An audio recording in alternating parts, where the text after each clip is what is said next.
Bonjour, ici Pierre Leblanc, syndic de faillite et créateur de liberté. Le thème de cette vidéo traite des nouvelles règles touchant le financement hypothécaire.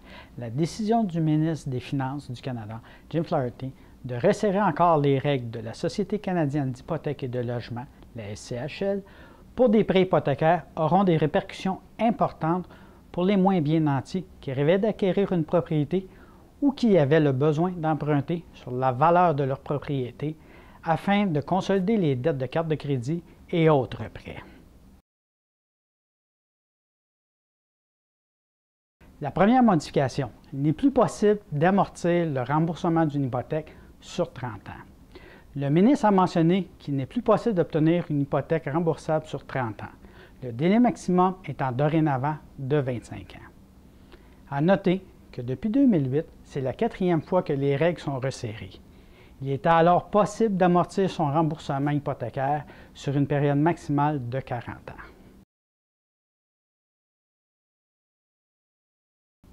La deuxième modification, refinancement fixé à 80 % de la valeur.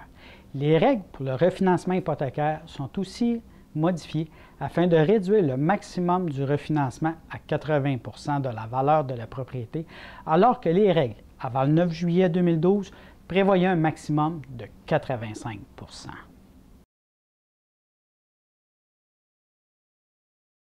Quel sera l'impact pour le consommateur?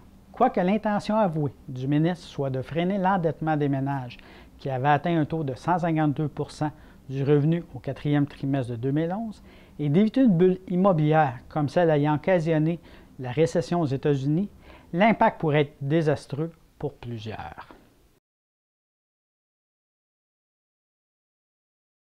La différence entre rembourser son hypothèque sur 25 ans au lieu de 30 ans.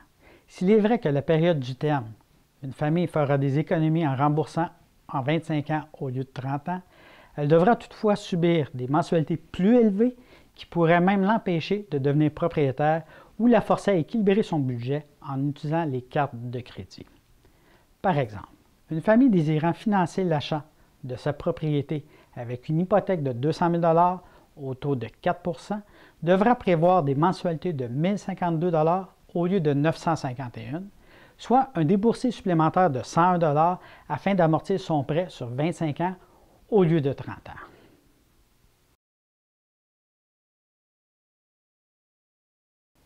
Limiter la valeur de refinancement.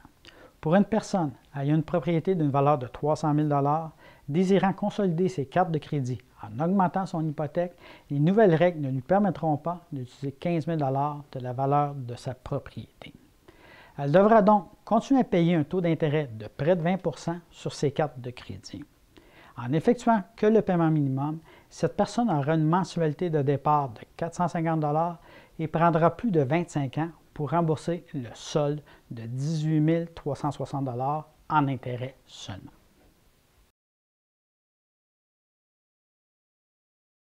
Si cette personne pouvait augmenter son hypothèque pour une somme équivalente à ce 5 % supplémentaire de la valeur de sa propriété, l'augmentation de l'hypothèque au taux de 4 % n'exigerait qu'un versement mensuel de 79 $ et 8 869 $ d'intérêt. Quoique l'intention du ministre soit louable, n'empêche qu'une personne dans une telle situation devra assumer un coût supplémentaire de 9 491 $, absolument rien pour lui venir en aide. Cette famille pourrait donc devoir se résoudre à vendre sa propriété afin de rembourser ses dettes, faire une proposition de consommateur à ses créanciers ou même faire faillite. Je vous invite à me faire part de vos commentaires et questions dans l'espace prévu à cet effet ci-bas. Si vous désirez plus d'informations ou prendre rendez-vous sans frais ni obligation, communiquez sans tarder avec nous. Nous vous aiderons à créer votre liberté. Pour en finir avec vos dettes, dettes.ca. Consultation gratuite en 48 heures.